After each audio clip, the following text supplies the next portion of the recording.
Why should you listen to this chapter from Frankenstein? Because hidden inside this old story is a warning that still feels dangerous today. It asks a question that every ambitious person must face sooner or later. What happens when you finally get the thing you worked for, and the moment it arrives, you realize you were never ready to live with it? This is not just a story about a scientist and a monster. It is a story about pride, obsession, loneliness, fear, and the terrible moment when a dream turns into a nightmare. Frankenstein, written by Mary Shelley, is one of the most famous classic novels ever written, but the chapter we are entering today is special. This is the chapter where Victor Frankenstein finally succeeds. This is the chapter where years of secret work finally come alive. And this is also the chapter where victory becomes regret.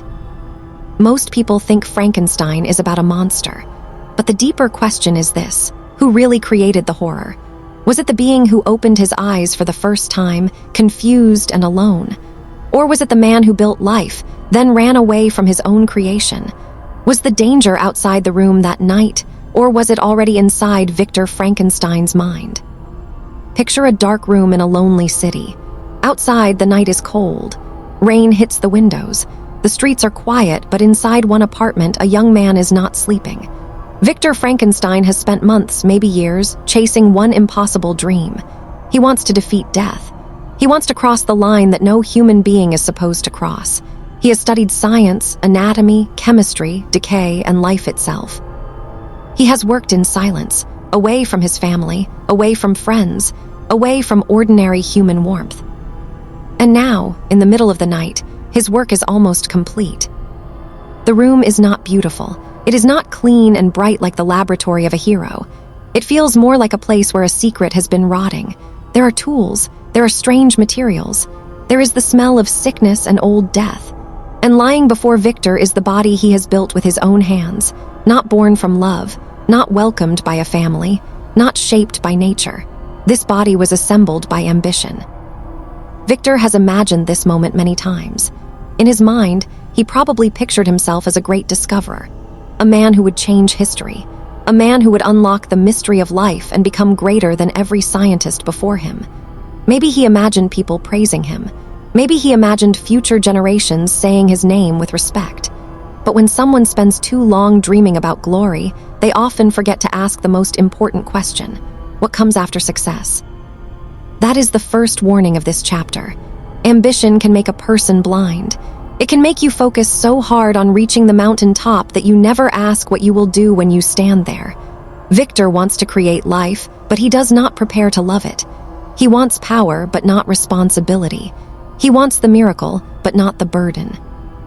How many people today do the same thing? Someone wants fame, but not pressure. Someone wants money, but not the discipline to handle it. Someone wants attention, but not judgment.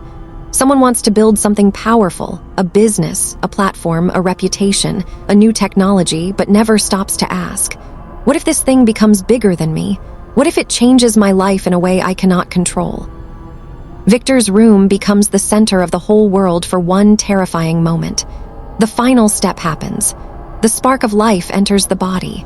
And then, slowly, impossibly, the creature begins to move. Imagine being Victor in that second.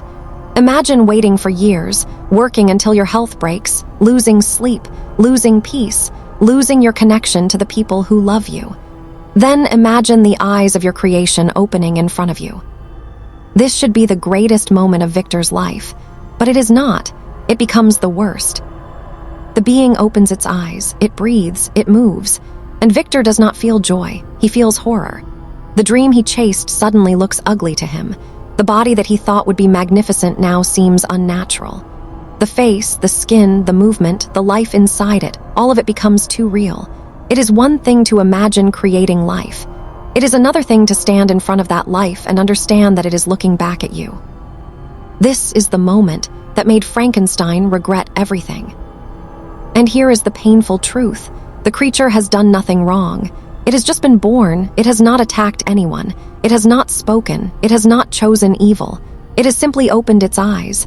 But Victor looks at it and sees only a mistake. He sees his own failure. He sees the result of his pride.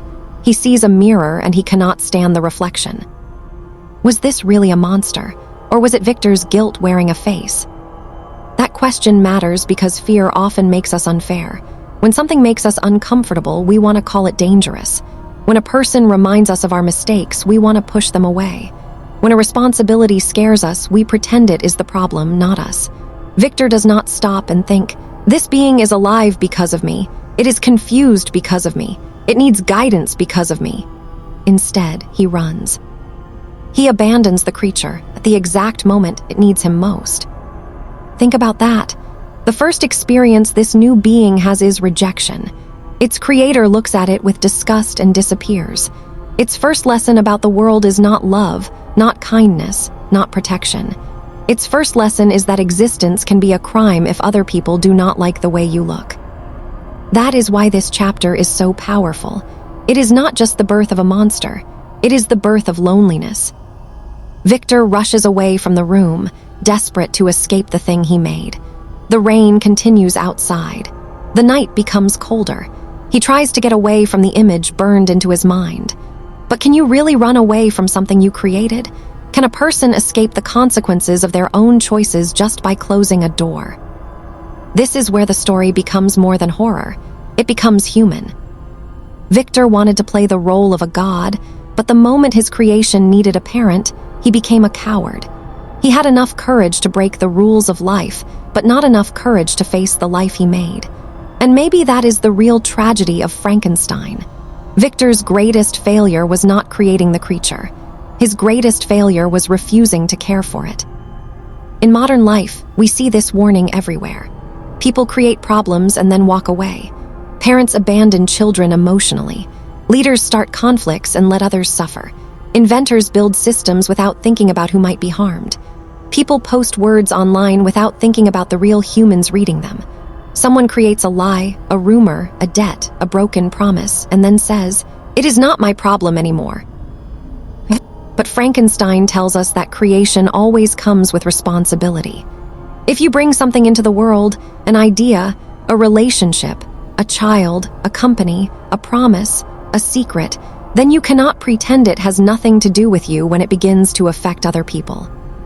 After Victor runs, his mind begins to collapse under fear. He is not just scared of the creature, he is scared of himself. He knows what he has done, even if he does not fully admit it. His body becomes weak. His thoughts become feverish. The victory he wanted so badly has poisoned him. This is another lesson from the chapter. Obsession has a cost. Victor does not become stronger through his work. He becomes empty. He sacrifices health, peace, family, friendship, and joy for one goal. And when he finally reaches the goal, he has no strength left to handle it. Have you ever wanted something so badly that you forgot why you wanted it in the first place? Have you ever worked toward a dream until the dream stopped feeling beautiful and started feeling like a prison? That is Victor's condition. He has been chasing success for so long that success becomes a monster. The next morning, Victor tries to rejoin ordinary life, but ordinary life no longer feels safe.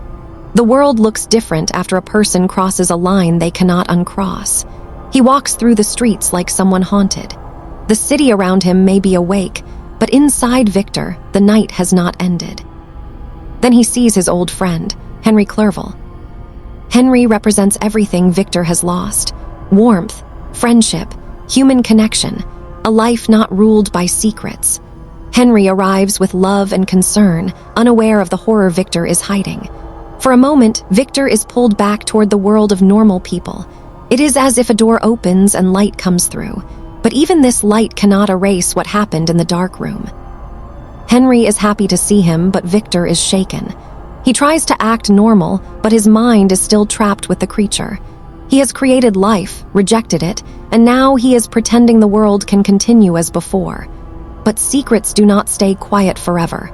A hidden mistake may disappear from sight, but it keeps breathing somewhere. This moment with Henry matters because it shows the contrast between love and isolation. Victor had people who cared about him. He had family. He had a friend.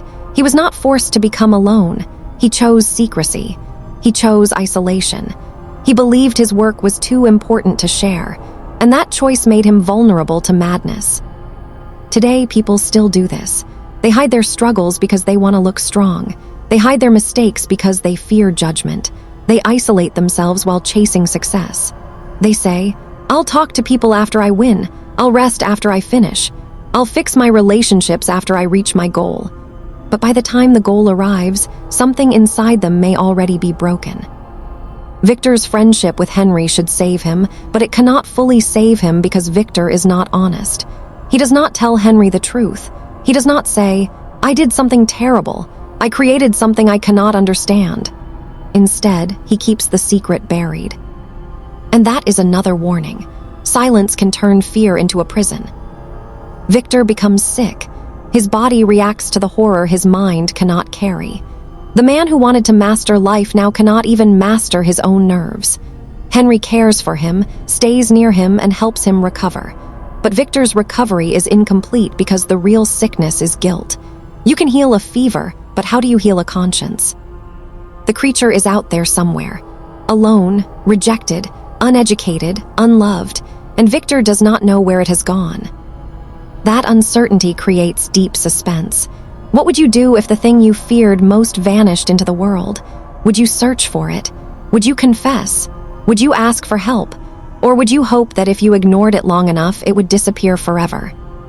Victor chooses denial. He wants to forget. He wants to return to life. He wants to act as if the nightmare ended when he left the room. But the audience knows something Victor refuses to understand. The story is not over. It has only begun. This is why Chapter 5 of Frankenstein is so unforgettable. The true horror is not a chase scene. It is not a loud scream. It is not blood or violence. The horror is the quiet moment after the creation opens its eyes, when Victor realizes that his dream has become a living responsibility, and he does not have the courage to face it. The emotional power comes from the gap between expectation and reality. Victor expected beauty. He saw ugliness. He expected glory. He felt shame. He expected control. He found chaos. He expected to become great. Instead, he became afraid. And that is something many people understand. Life often punishes us not by denying our wishes, but by giving them to us before we are wise enough to handle them. A person may dream of being famous, then discover fame feels like being watched by strangers. A person may dream of becoming rich, then discover money attracts pressure and fear. A person may dream of power, then discover power means everyone suffers when they make a mistake. A person may dream of proving everyone wrong, then realize revenge did not make them happy. Victor dreamed of creating life, but he never dreamed of what that life would feel. What if the creature's first breath was also Victor's first real moral test? And what if Victor failed that test immediately? The creature's appearance frightens Victor, but appearance is not character. This is one of the deepest lessons in Frankenstein. Victor judges the creature before knowing him. He rejects him before teaching him. He fears him before listening to him. The creature becomes a symbol of everything society throws away because it looks different, feels uncomfortable, or reminds people of their own fear. This is still modern. People are judged by appearance, background, accent, money, mistakes, loneliness, and difference. Sometimes people become hard not because they were born evil, but because the world gave them no soft place to land. Frankenstein asks us to consider a painful idea. What if some monsters are made by rejection? That does not mean every action can be excused. It does not mean harm becomes acceptable because someone suffered. But it does ask us to look deeper. Before someone becomes dangerous, were they once abandoned? Before someone becomes angry, were they once ignored? Before someone becomes cold, did they first reach out and find no hand waiting? Victor never asks these questions in the beginning. He only sees his own fear. The scene also asks us to think about knowledge. Is knowledge always good? Most people would say yes. Learning is powerful. Discovery improves life. Science saves people. Curiosity moves civilization forward. But Mary Shelley's story warns that knowledge without wisdom can become dangerous. The problem is not that Victor learns too much. The problem is that he learns without humility. He wants the power of creation, but he does not ask whether he has the heart for care. He wants to unlock life, but he does not respect life. He treats the body like a project, not like a future person. That is where ambition turns dark. This connects strongly to the world today. We live in an age of powerful tools. People can build things quickly, spread ideas instantly, influence strangers, make money online, create images, voices, businesses, platforms, and identities. But the old question remains, just because we can do something, does that mean we are ready for what happens next? Victor Frankenstein is not evil in a simple way. That is what makes him interesting. He is not a villain laughing in a tower. He is a young man full of dreams. He wants to do something impossible. He wants to rise above normal limits. In some ways, that makes him relatable. Many people want to be more than ordinary. Many people want to leave a mark on the world. But Victor's tragedy is that his dream becomes larger than his humanity. He stops seeing the people around him. He stops caring for himself. He stops thinking about consequences. He becomes a prisoner of one idea, and when that idea becomes real, it terrifies him. This is why the chapter should not be ignored. It warns us about the moment when success arrives without maturity. It warns us that a goal can become dangerous when it is separated from love, community, responsibility, and moral courage. Now imagine the creature, alone after Victor leaves. This part of the chapter is often felt more than seen. We do not need every detail to understand the sadness. A new being wakes up. It reaches toward the world. It does not understand language, kindness, fear, or identity. And the one person who should explain everything is gone. What would that do to a soul? Even before the creature speaks later in the novel, this moment prepares us to feel the tragedy. He is not simply a threat. He is abandoned life. He is a question walking through the dark. Why was I made if I was not meant to be loved? That question is heartbreaking because many people have felt some version of it. Maybe not in the same dramatic way, but emotionally. Why was I invited if I was not wanted? Why was I promised love if I was going to be left? Why was I given hope if someone planned to take it away? Why did someone create a bond, a family, a project, a dream, and then abandon it? Frankenstein becomes powerful because it turns horror into empathy. At first, we stand with Victor and feel fear. But slowly, we begin to ask whether our fear is fair. We begin to wonder if the real horror is not the creature's face, but Victor's refusal to see his heart. The chapter also shows how regret begins. Regret does not always arrive with loud punishment. Sometimes regret begins with one silent thought: I have done something I cannot undo. Victor cannot return the creature to nothing. He cannot erase the night. He cannot pretend the eyes never opened. The past has become alive. That is what makes the moment so frightening. His choice has entered the world and now has its own future. In real life, our choices may not create literal monsters, but they do create consequences. A cruel word can live in someone's memory. A betrayal can change a relationship forever. A secret can grow over time. A bad habit can become a life pattern. A selfish decision can affect people we never meant to hurt. And like Victor, we may be tempted to run from what we made. But running does not erase responsibility. It only gives the problem time to grow. The strongest part of this chapter is not just that Victor regrets creating the creature. It is that his regret is selfish at first. He is sorry because he is scared. He is sorry because his dream became ugly to him. He is sorry because he feels disturbed. But true regret should ask, who did I hurt? Victor's regret asks, what have I done to myself? That difference matters. Many people feel bad when consequences reach them, but real moral growth begins when we feel the pain we caused others. Victor is not there yet. He does not think deeply enough about the creature's suffering. He sees the creature as his punishment, not as someone he has wronged. This makes the story darker, because the creature is not only made from dead parts, he is made from Victor's neglect. Every moment Victor refuses responsibility adds another layer to the coming tragedy. As the story moves forward, Victor's life will be haunted by the decision he made that night. But in this chapter, everything is still fresh. The wound has just opened. The creature has just entered the world. Victor has just crossed from ambition into guilt, and the audience can feel the storm forming in the distance. That is what cinematic storytelling does so well.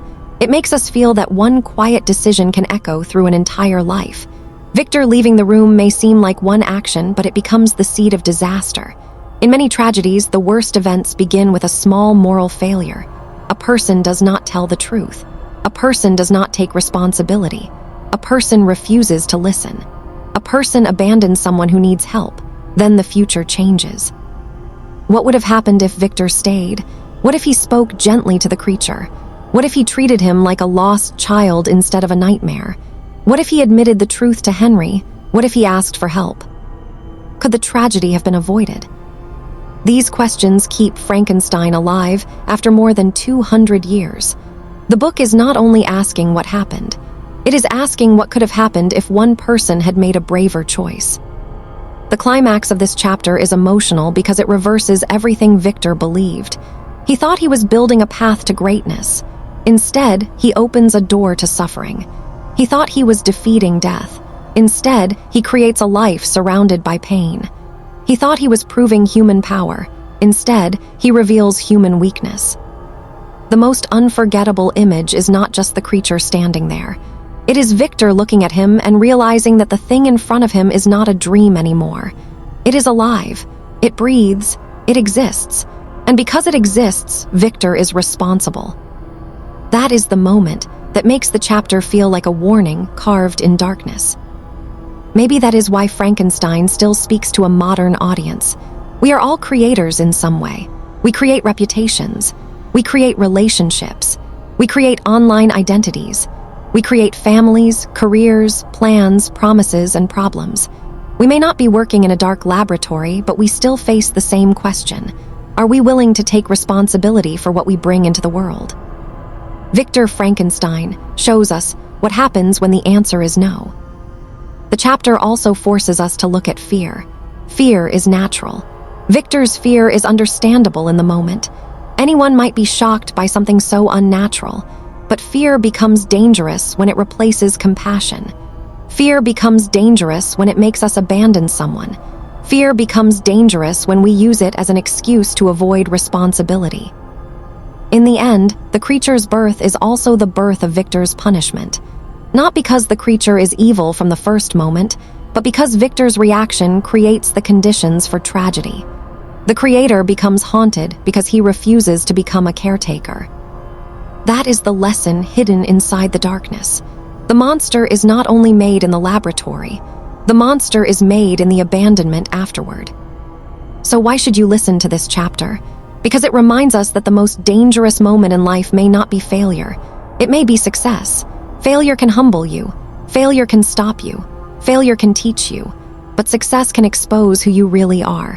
When you finally get power, attention, money, knowledge, or control, your character is tested. Victor fails that test. He gets what he wants and immediately proves he was not ready for it. And maybe that is the deepest fear in Frankenstein. Not that we might create a monster, but that we might become the kind of person who runs away from the life we created.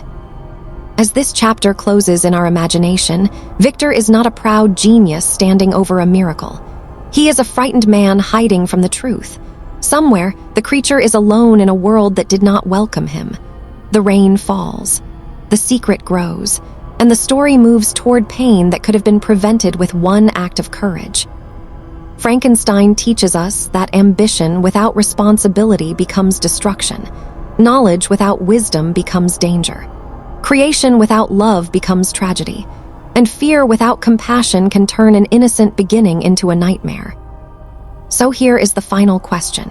When you look at the creature, do you see a monster born in a laboratory, or do you see a lonely being shaped by the first person who rejected him? And when you look at Victor Frankenstein, do you see a brilliant man who made one mistake, or do you see the real warning of the story? A human being who wanted the power of creation, but not the responsibility of love.